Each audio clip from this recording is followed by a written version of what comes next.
Boa noite a todos. É uma alegria estar aqui novamente, numa casa tão acolhedora e tão dinâmica, né? Está cada vez melhor. Continuem assim. Hoje nós vamos falar sobre um tema muito interessante, só que vocês precisam me ajudar. Qual é mesmo o lema do Espiritismo? Não escutei, perdão. Parece que tem sussurros de espíritos aqui, né? Como que é? Agora sim, obrigado. Me ajudou. Por quê? Por que será, né, que fora da caridade não há salvação? A gente escuta chavões, a gente escuta palavras, e provavelmente por estarmos habituados a uma prática exterior da religiosidade, a gente e não habituados ao que o Espiritismo nos prega, que é a fé raciocinada, a gente acaba escutando coisas e aceitando-as, e tem que aceitar mesmo, fora da caridade não há salvação, mas salvação de quê? Onde estávamos presos e seremos salvos? E o tema de hoje nós estamos falando sobre a caridade como entendida por Jesus, né? Aquele que mais foi caridoso, mais nos ensinou a caridade. É interessante que Kardec, nós vamos ver isso no Livro dos Espíritos, o Kardec faz exatamente essa pergunta. O que é caridade? Como que o Cristo, né, entendia a caridade? Nós vamos chegar lá. Mas ela vai nos livrar do seu oposto. E o oposto da caridade é o egoísmo. Talvez, não o antônimo no português, talvez não seja exatamente isso, mas lá no Livro dos Espíritos, na Perfeição Moral, que é o capítulo 12, é o último capítulo das Leis Morais. As Leis Morais, terceiro livro de O Livro dos Espíritos. Vocês tiveram aqui um grande seminário, eu pude assistir por um espaço de tempo relativamente curto, porque nós temos o trabalho na nossa casa de sábado à tarde, mas pude perceber que a Rosana, não esperava menos da Rosana, né? O quanto ela discorreu adequadamente sobre o Livro dos Espíritos, que tem 4 partes, e nós estamos falando da terceira parte, ou o terceiro livro de O Livro dos Espíritos, das Leis Morais. Ela começa no capítulo 1, dizendo o que são as leis naturais, aí tem 10 leis, então capítulo 2, 3, 4, 5 até o capítulo 11, eles são, cada um falando de uma lei, lei de progresso, lei da liberdade, culminando com a lei de justiça, amor e caridade. E depois tem o 12º capítulo, que ele vem encerrar esse livro, que chama-se Perfeição Moral. E lá na Perfeição Moral, na questão 893, Kardec já vinha perguntando sobre caridade nos outros momentos. E essa é uma das características desse grande mestre, desse grande professor, que tem uma didática fantástica. Ele vai perguntando sobre a caridade em outros momentos, e lá, na questão 893, ele fala assim: qual é, né? Porque nós estamos falando de perfeição moral, depois de ter aprendido todas as leis que devemos cumprir. E lá naquele capítulo 1, falando das leis naturais, fala assim: o que são as leis naturais? E os Espíritos respondem: são aquelas que, quando nos afastamos, as únicas que nos deixam felizes, só nos tornamos tristes quando nos afastamos delas.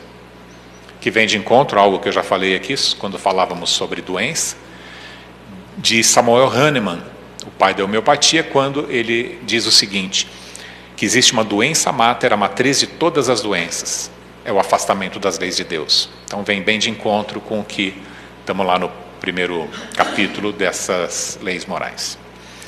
Mas lá na Perfeição Moral, ele fala assim: qual é a mais meritória das virtudes? Qual a mais meritória das virtudes? E os Espíritos respondem: a mais meritória é que se assenta na mais desinteressada caridade. Não é na caridade, é na desinteressada caridade. E nós vamos ver a diferença disso.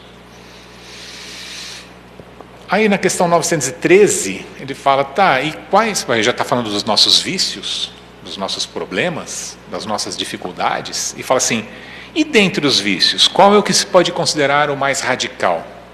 E os Espíritos respondem: o egoísmo.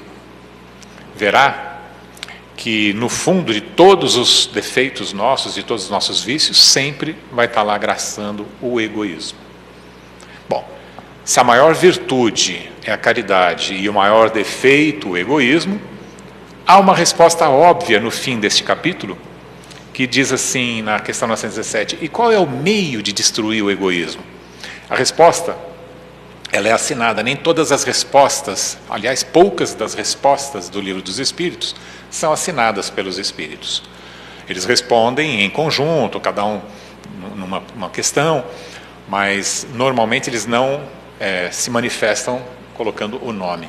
Tem aquela famosa do Santo Agostinho, né? De conhecer-te a ti mesmo, e essa aqui é assinada por Fenelon, o espírito Fenelon.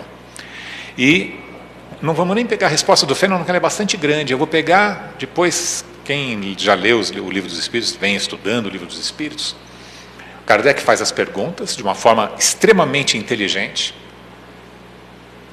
os Espíritos respondem, e muitas vezes ele coloca comentários sobre a resposta dos Espíritos. Ele vem nos clarear um pouco mais. E aí nós vamos pegar o finzinho desses comentários dele. Ele diz assim: o egoísmo é a fonte de todos os vícios, como a caridade de todas as virtudes. Então todos os nossos vícios, eles vêm do nosso egoísmo. E todas as nossas qualidades têm como mãe a caridade.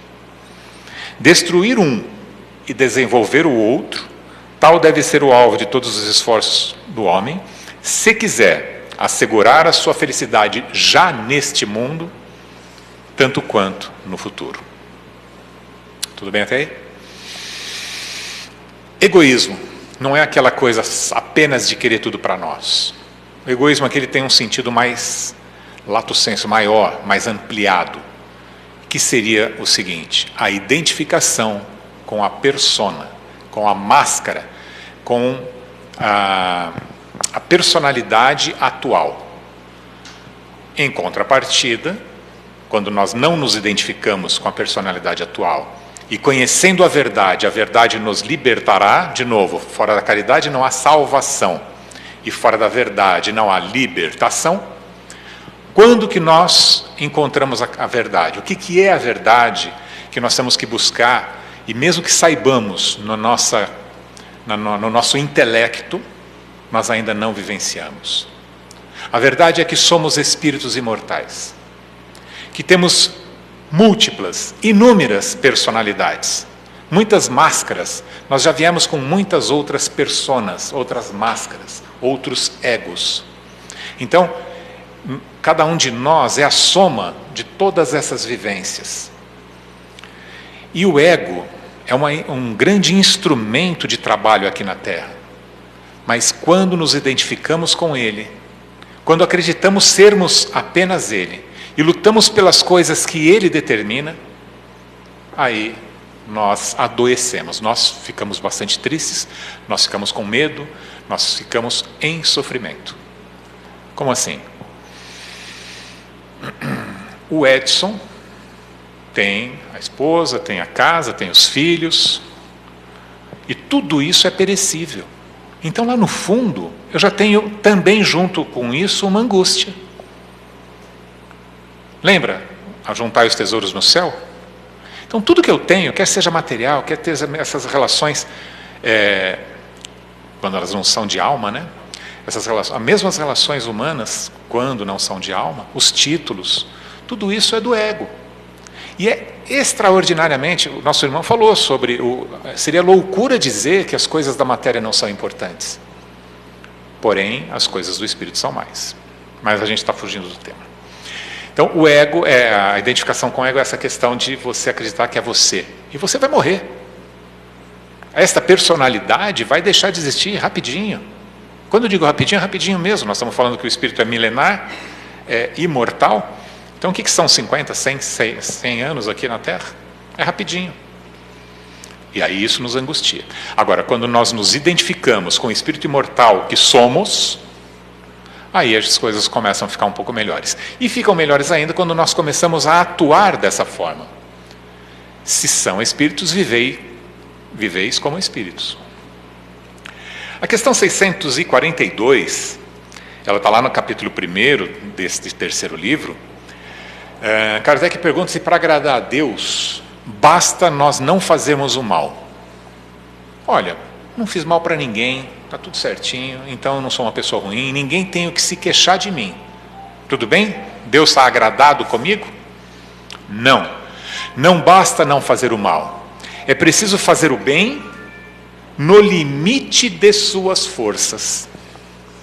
Lembra que eu falei, fazer a caridade, eu não lembro a palavra que foi usada, mas de uma maneira forte também, desinteressada. E aqui, fazer a caridade, fazer o bem no limite das suas forças. Não é só fazer o bem. Tem uma outra palestra que a gente tem aí da metade, né? Fazer a caridade só externa. E aí a gente não se aproveita. Isso está lá em Paulo a Coríntios, né? Ainda que eu desse todos os meus bens para a caridade, sem amor, de nada me adiantaria. Muito bom. E finalmente, a pergunta que Kardec fez para os espíritos. Qual é o verdadeiro sentido da palavra caridade como entendida por Jesus? Como que Jesus definia a caridade? Jesus definia a caridade por benevolência para com todos, indulgência para as imperfeições dos outros e perdão das ofensas. Para isso, para que a gente perdoe as ofensas, para que a gente seja benevolente, a gente precisa sair do ego, porque o ego é muito ferido sempre. Ninguém consegue fazer mal para o espírito imortal, se ele estiver consciente, mas sim para o ego. E quando fere o orgulho de alguém, a gente pode pôr os óculos do espírito e entender que isso é um benefício, né? Porque se a pessoa estava em orgulho, ele estava fora das leis morais, ele estava em desacordo das leis de Deus, e se alguém mostra para ele que ele tem um orgulho ainda a ser trabalhado, essa pessoa é um bom mestre para ele. É assim que a gente tem que enxergar as coisas. Muda a perspectiva. Conheça a verdade, ela te libertará. Mas, chegamos aqui. Se o Cristo, que foi o nosso grande, o mestre dos mestres, e no Evangelho do Cristo, ele tem lá todas as suas orientações, e principalmente naquele Evangelho que ele vivenciou, nós temos tudo. Então vamos buscar, em todas as lições que ele coloca no Evangelho, nós pensamos uma que vai nos mostrar essa caridade feita com a mais desinteressada maneira de fazer, no limite das suas forças, tudo aquilo que vinha lá no Livro dos Espíritos, explicando sobre a caridade. Tudo bem até aí? Interrompam quando quiserem, por favor. E aí nós escolhemos aqui, Lucas 10. Está aqui. Não. Será que é isso aqui mesmo? Mas tá bom, não precisa. Eu ia pôr a luzinha lá. Você me ajuda? Volta lá. Eu acho que eu desliguei, será? Eu não mexo com essas coisas aqui, é difícil. Em Lucas 10, existe a parábola do bom samaritano, né? E aí tem um doutor da lei que ele quis testar Jesus. E aí ele pergunta assim: mestre, que farei para herdar a vida eterna? Que farei para herdar a vida eterna? Gente, eu fico maravilhado, né, com a inteligência das perguntas e das respostas de Kardec, dos comentários das respostas. Imagina do Cristo, né? Então, olha que interessante. Ele sabia que aquele doutor da lei, um fariseu, o estava testando. Ele sabia que a pergunta era meio capciosa. E aí ele fala: bom, se você é doutor da lei, você que deveria falar o que é. E aí ele pergunta: o que está escrito na lei? Para você agradar a Deus, para ter a vida eterna, o que está escrito na lei? E olha que bacana, como você a lê? São duas coisas distintas. O que está escrito lá e como você a lê. Eu estou falando aqui, fazendo a mesma palestra para todos vocês, mas cada um de vocês vai absorvê-la de uma maneira especial, única. Tá? Cada um vai pegar um trecho que vai fazer mais sentido, vai ter uma compreensão um pouco diferenciada. E ele faz essa pergunta: como você lê? E ele responde, porque ele sabia a resposta. Amarás ao Senhor teu Deus de todo o teu coração, de toda a tua alma, de todas as tuas forças e de todo o teu entendimento, e a teu próximo como a ti mesmo. Lembra? A mais desinteressada forma de caridade, no limite das suas forças. Quais forças? As forças intelectuais, do todo o teu entendimento, de toda a tua alma, de todas as suas forças e de todo o sentimento, de todo o teu coração. Aqui é a explicação mais palpável do que é a verdadeira caridade. A gente podia parar por aqui a palestra. Está explicado. Alguém tem alguma dúvida ainda? Mas o mestre, ele nos ensinava de um jeito, de outro, de outro, de outro. Sobre perdão, tem pelo menos umas 10 lições diferentes no Evangelho. E aí, esse doutor da lei, até para tentar eventualmente se desculpar, ele fala, tá, mas eu entendi isso, eu sei que tem que amar a Deus, tal, mas e o próximo? Quem que é meu próximo? E aí eu acho que abre um parênteses. O fariseu, o judeu ortodoxo, e nós estamos infelizmente com os nossos irmãos lá em guerra agora, mas o judeu ortodoxo, e o judeu daquele tempo em especial, eles tinham uma qualidade muito grande, e a gente percebe isso em Emmanuel, no A Caminho da Luz, quando Emmanuel nos diz que são um dos povos que foram degredados de Capela, e vieram aqui para nos ensinar coisas. Então eles não tinham mais condições de seguir com o mundo daquele mundo, porque estava numa transformação, como nós estamos no momento da nossa transição. Então, eles tinham afinidades, outras que não eram mais compatíveis com aquele mundo e vieram para cá. Entre outras coisas, para nos ensinar a adoração ao Deus único. Eles eram muito fiéis a essa adoração. E eles chegam aqui num mundo absolutamente politeísta. Absolutamente politeísta. Então, essa é uma das dívidas que temos com esse povo. Né? Nos mostrar essa força de Deus. Muito bem. Mas eles tinham um grande problema, o orgulho de raça, muito forte. Então, para vocês terem uma ideia, um judeu, se ele está andando aqui na calçada aqui em frente, e vem um não judeu no mesmo sentido, ele atravessa a rua. Ele não pode ficar muito próximo do não judeu, porque ele poderia macular-se. E eu tenho a impressão que isso vem... Imaginem que a gente mora aqui em Americana, com ar-condicionado, numa sala desse jeito. E somos degredados e vamos ser colocados agora num ambiente selvagem, junto com os selvagens na floresta. E nos consideramos melhores que eles. Foi assim que aconteceu. Quando eles foram degradados, eles perderam o paraíso. Essa é a história de Adão e Eva, né? Uma das formas de interpretar o mito Adão e Eva, que eles são expulsos do paraíso, e essa vontade imensa de voltar para a terra prometida. E olha que interessante, a história nos mostra que eles continuam sendo expulsos da sua terra aqui, e várias vezes voltam para a terra prometida. Mas eles não entenderam ainda que essa volta para a terra prometida, como todas as lições externas, elas estão falando ao nosso coração. E a terra prometida também está aqui dentro. Mas vamos lá. Se esse judeu, esse doutor da lei, fala quem é o seu próximo, evidentemente que na cabeça dele, ele já estava sabendo quem era o próximo.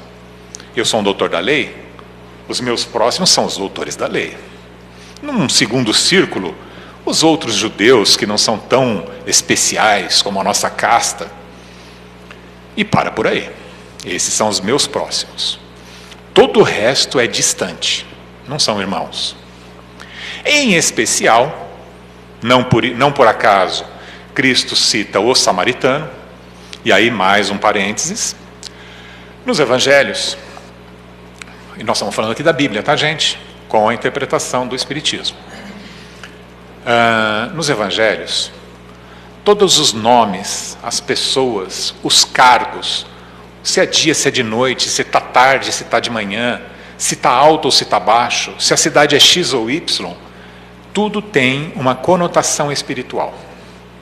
Então o doutor da lei ou o fariseu tem a conotação espiritual daquele que conhece a lei, porém está distante dela no coração.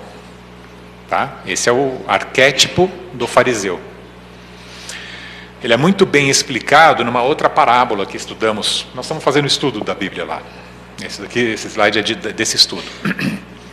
Na parábola do filho pródigo, que tem aquele filho que saiu da fazenda do pai, mas tem outro filho que ficou lá, entre aspas, sendo fiel.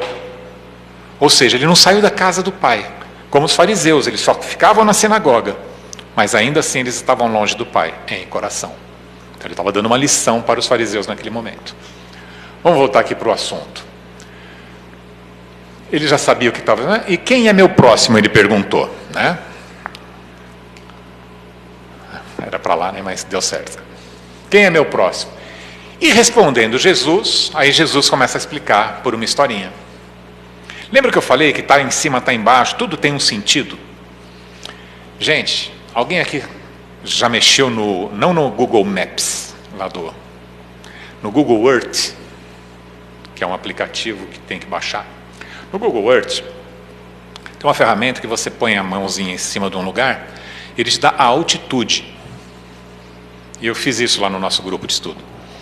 Ele te dá altitude. Então, a Americana, eu não sei a quantos metros está acima do nível do mar, 600, 700 metros talvez, não sei. Mas então a gente vai sabendo a altitude das coisas.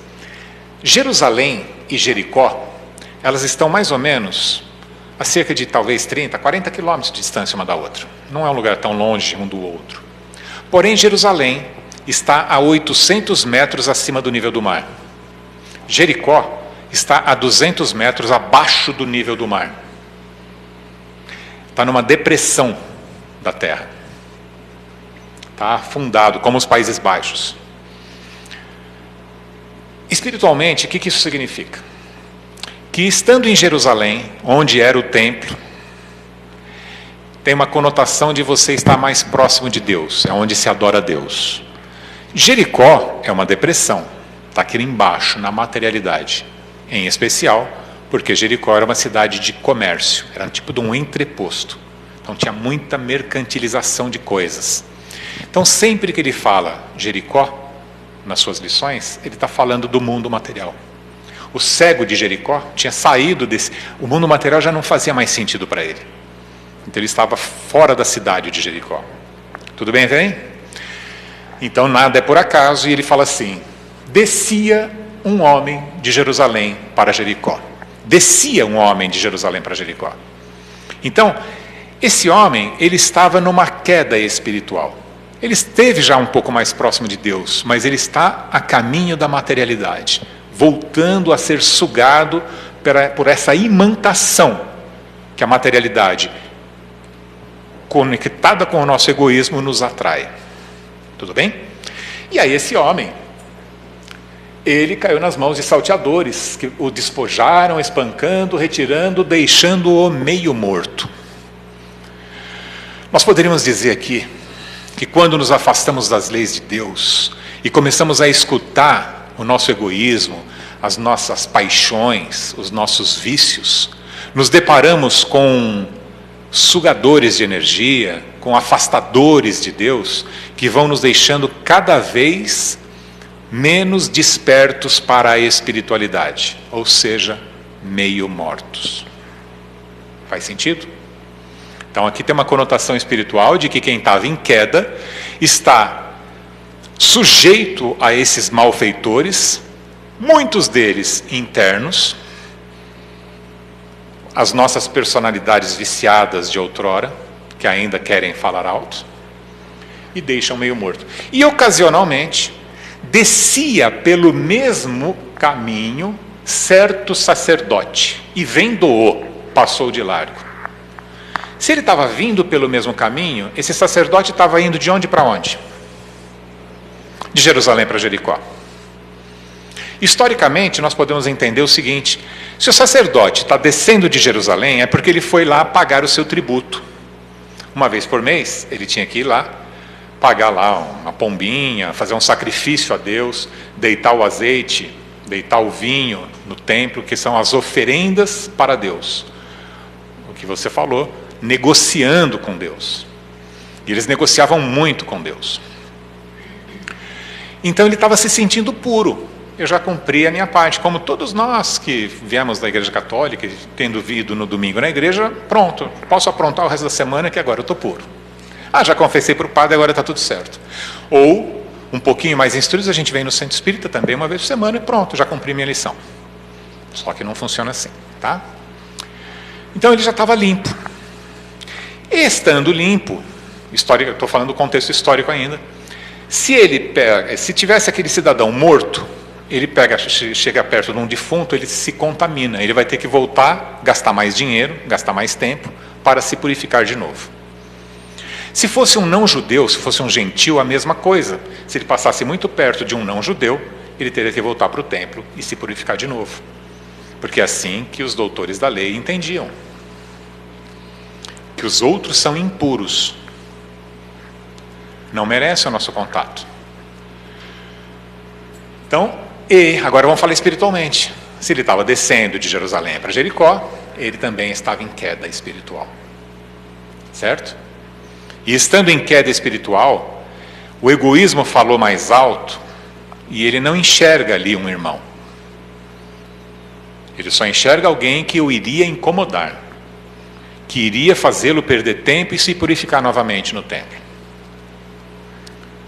E de igual modo, também um levita, chegando àquele lugar, vendo, passou de largo. Se é de igual modo, gente, se o outro descia pelo mesmo caminho e esse de igual modo, o que esse estava fazendo?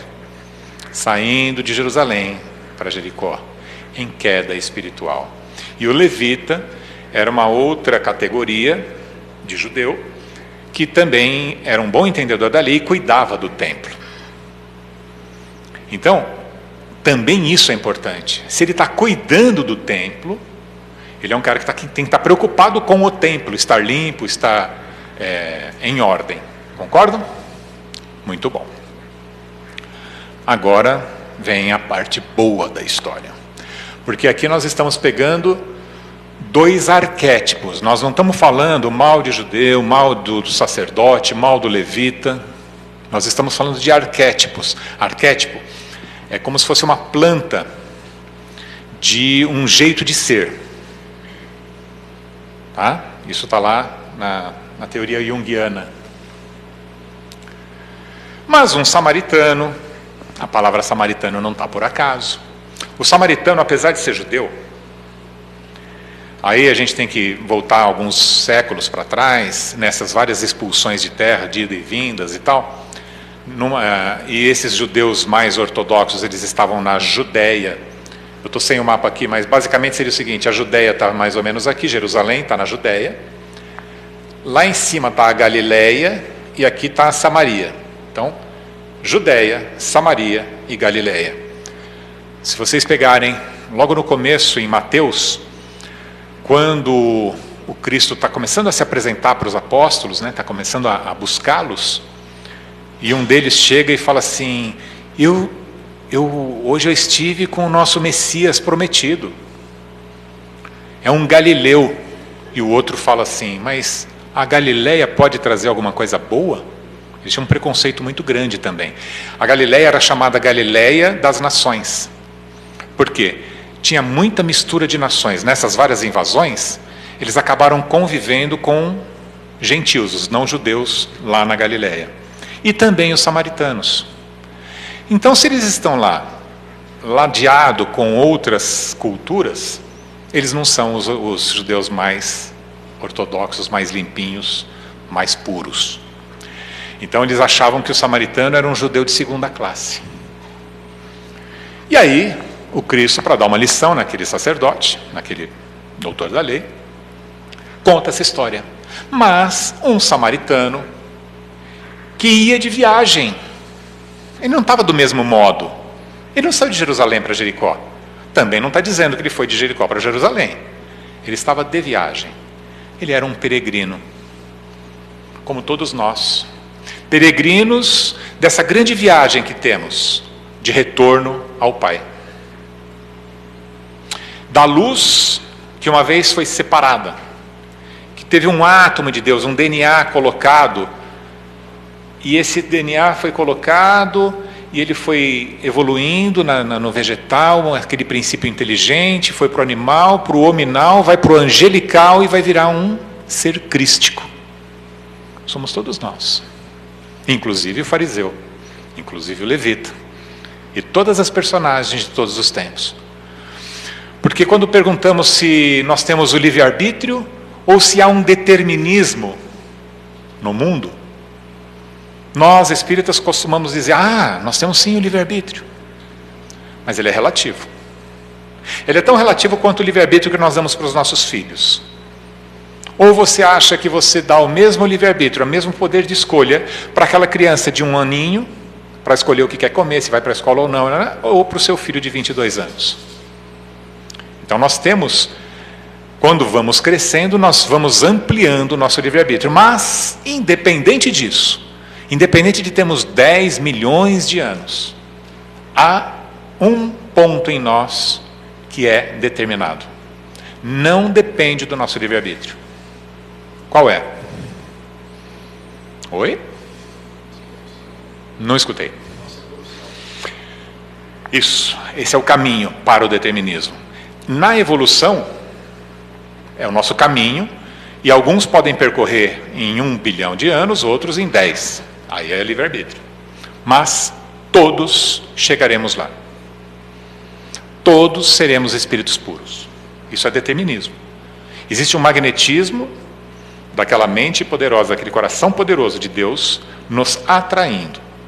Como filhos ingratos, muitas vezes nos seguramos nas relvas aqui, lutando pelas quinquilharias que encontramos no caminho, para demorarmos um pouco mais para o retorno da casa do Pai.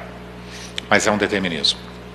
Então este samaritano que estava nessa grande viagem de volta para a casa do Pai, ele chegou ao pé dele e vendo, moveu-se de íntima compaixão. Moveu-se de íntima compaixão. Não foi qualquer compaixão. Não foi nenhuma coisa exterior. É algo que nasceu dentro dele. Ele olha para aquele ser e mexeu com ele. É como se nós tivéssemos visto um filho querido, um irmão nosso, a nossa mãe, a nossa vozinha, caída ali naquele lugar. Nós estaríamos intimamente imbuídos dessa compaixão. Mas chegou ao pé dele, olha, como eu disse, nenhuma palavra do Evangelho está a mais ou a menos, e todas elas têm conotação transcendental espiritual. Quando nós chegamos ao pé, é onde é a base. Então ele identificou a base do problema daquele irmão. E o que ele fez? Aproximou-se. Em vez de passar ao largo, como aqueles outros dois, ele se aproxima. Ele fica junto. Estamos juntos, irmão. É mais ou menos assim que ele falou. A sua dor é a minha dor. E aproximando-se, atou-lhe as feridas.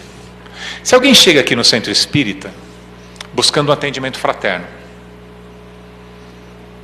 uma pessoa que saiu de casa, foi expulsa pelo marido, e faz 3 dias que está na rua sem comida, e tem aqui um atendente fraterno, ele vai ter que acolhê-la. Mas a primeira coisa que tem que ser feita, o que é? Dar comida. Porque ela com fome não vai continuar escutando as outras coisas. Então, atou-lhe as feridas, ele estancou o sangue, ele falou, bom, tem uma hemorragia aqui, se a gente não parar com isso agora, não adianta cuidar do resto. Então ele estava lá próximo, ele estava vendo o real problema daquele ser. Atou-lhe as feridas, e deitando-lhe azeite e vinho, ou seja, ele jogou essas substâncias que podem, o azeite e o vinho, modificar o estado de espírito dele, etc. Mas a conotação aqui é muito mais para falar lá para aquele fariseu. Olha, este é o verdadeiro templo de adoração. É aqui que nós temos que exercitar as nossas doações, as nossas oferendas a Deus. O templo não é esta casa de oração. O templo é o seu irmão. A oferta que você ia fazer para esta casa, faça para o seu irmão. Não estou dizendo para não colaborar com a casa aqui não, tá, gente? Então, e pondo-o sobre sua cavalgadura, levou para uma estalagem e cuidou dele. Então, ele não foi lá só e estancou. Ele desceu do cavalo, ele saiu da sua zona de conforto. Ele está viajando, gente, pelo jeito, há muito tempo. Talvez ele esteja cansado, mas ele não se importou com isso. Eu estou cansado, mas eu estou são. E esse meu irmão está ferido. Eu não tenho coragem de andar no cavalo e ele a pé. Ele inverte. Eu vou a pé do lado dele. Tem a cena aqui? Ou está na outra, sei lá. Aqui ele está deitando vinho, talvez. Ali ele está carregando a pessoa. Enfim. Vê, ele sai da zona de conforto. Né? Leva para uma estalagem e cuida dele. Ele leva para um abrigo. E partindo no outro dia, ou seja, passou a noite lá com ele. Tirou 2 dinheiros. Isso é significativo também. Talvez um dinheiro para cada dia, né? Porque falam da dracma perdida e a moeda lá naquele tempo, a dracma era o dinheiro de um salário de um diarista, né? De um tal do jornaleiro do meu pai. Um diarista recebia uma dracma. Ele deixou 2 lá. Então ele deixou aquela para pagar o passado e mais um dia. E disse mais. Ele deu ao hospedeiro e disse: olha, cuida dele. E tudo o que demais gastares, eu te pagarei quando voltar. Então ele não só, vê só, ele desceu do cavalo, ele perdeu o tempo dele, ele deu a dedicação dele, ele deu o cavalo dele, ele passou a noite, ele pagou aquilo e ainda usou do crédito, passou o cartão de crédito lá. Então ele usou de todas as ferramentas para ajudar esse irmão. Movido de íntima compaixão, ele praticou a caridade em todas as suas forças.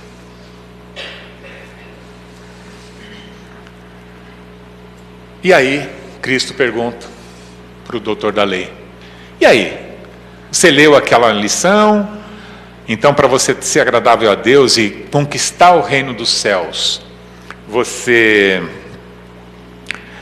me leu? Você leu lá que amar a Deus de todo o seu coração, de todas as suas forças, de todo o seu entendimento. Foi isso? Foi isso que nós vimos? Que é o resumo de todo o Evangelho, aliás. Toda a Bíblia, todos os livros da Bíblia, tudo que foi escrito, ela está resumida nessa frase. É que ele dava todas essas lições para nós, de um jeito, de outro, até que a gente entendesse. E quem foi o próximo daquele que caiu nas mãos dos salteadores? E aí o fariseu tem que responder, né? Constrangido, provavelmente, ele diz. Ele não tem coragem de falar que o melhor, que o próximo foi o samaritano, porque o samaritano é indigno, né? Até sai da boca dele, talvez. Mas ele diz: aquele que usou de misericórdia para com ele. Disse, pois, Jesus: vai e faça a mesma coisa. Vá e faça a mesma coisa. Estamos acabando. Lá no começo, na introdução do nosso curso, nós falamos o seguinte. Vocês gostaram da historinha? Bacana? Tem um contexto histórico, tem esse contexto tal. Bonito. Então agora vocês vão sair daqui e vão lá. Puxa, fui lá no centro, ouvi essa historinha bacana. Pode gravar, ó, Lucas, capítulo 10, versículo 36. Pode gravar todos esses números, aí vocês ficam falando lá com os amigos tal, e todo mundo vai falar: nossa, vocês são evangélicos. No bom sentido, né? No melhor dos sentidos. Muito bom. Para que serve tudo isso, gente? Primeira coisa, nós estamos falando de arquétipos. Arquétipos são conceitos estruturais da nossa personalidade. Existe como o arquétipo do fariseu. E aí uma pergunta: você identifica o arquétipo do fariseu dentro de você? Nas suas ações? Quantas vezes vou falar de mim. Eu não falei da lei, eu não venho aqui fazer a palestra, mas eu não a cumpro. Quer ver? Eu vou sair daqui agora, nós temos que sair. Peço até desculpas que a gente vai correr, porque ainda tem um aniversário de uma pessoa que a gente não pode deixar de ir na casa dela. E aí, se tiver um irmão caído aqui na frente, eu vou ser o fariseu, eu vou passar ao largo. Eu tenho meus compromissos, eu tenho minha zona de conforto. O levita, que cuida bastante dessas coisas materiais, mas ainda não entendeu que a gente tem que cuidar dos nossos irmãos. Mas também, nós temos o samaritano. Cada um de nós também tem o germen do samaritano para desenvolver em nós. Então nós temos que ir identificando esses arquétipos todos, o que temos ainda, aqueles que nós queremos tirar de nós e aquele que nós queremos alimentar em nós. E aí voltamos para aquela questão lá do começo. Qual é o mais radical dos vícios? O egoísmo. Qual a mais meritória das virtudes? A caridade. Destruir um e alimentar a outra. É assim. Identifique, aceite a verdade que ainda temos o fariseu, que ainda somos egoístas, mas também sem essa coisa do minha culpa, ai meu não, então não mereço, não. Deus não nos julga. E nós seremos espíritos crísticos, está na lei. Só não vamos atrasar tanto mais, nós já estamos muito atrasados. E aí, a gente, sempre que dá, a gente acaba com uma poesiazinha, que de certa forma conversa com isso, porque toca um pouco mais o coração. Então, essa poesia chama-se Eu, Samaritano. Qual o maior de todos os ensinamentos? O que nos afasta do tormento e da dor? O mestre já resumiu os seus apontamentos. Todos os seus ensinos resumem-se no amor. Não qualquer amor, palavra tão distorcida, mas profundo sentimento nascido do coração, que balize nossos pensamentos, ações e vida, para enxergarmos em todos um querido irmão. O bom samaritano, com zelo e paciência, usando todos os potenciais que vêm do alto, cuidou do irmão caído, vítima de cruel assalto, trazendo para nós o despertar da consciência. As lições de cima são sempre abundantes.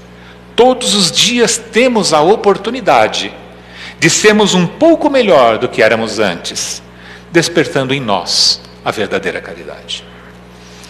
Ao nos depararmos com os irmãos necessitados, com dores físicas ou moralmente desamparados, despertos devemos questionar: como eu amo?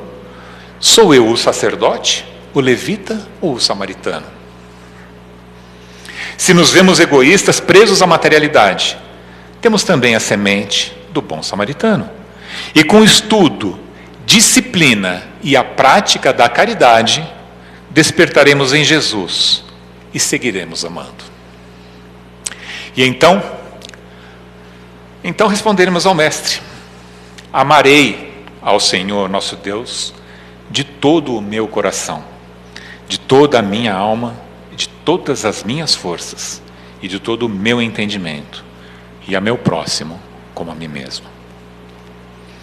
Com isso, sim, meus amigos, nós encerramos elevando o nosso pensamento ao Pai, ao nosso Mestre Jesus, pedindo para que Ele continue nos sustentando, nos trazendo novos irmãos, esses emissários de luz que vêm nos alertar, nos ensinar como proceder, e que despertem em nós esta vontade de servir, essa gratidão colocada em ação, para sermos também mensageiros da Boa Nova, para que cuidemos dos nossos irmãos como esse samaritano cuidou, para que olhemos cada um com outro olhar, com o olhar do coração.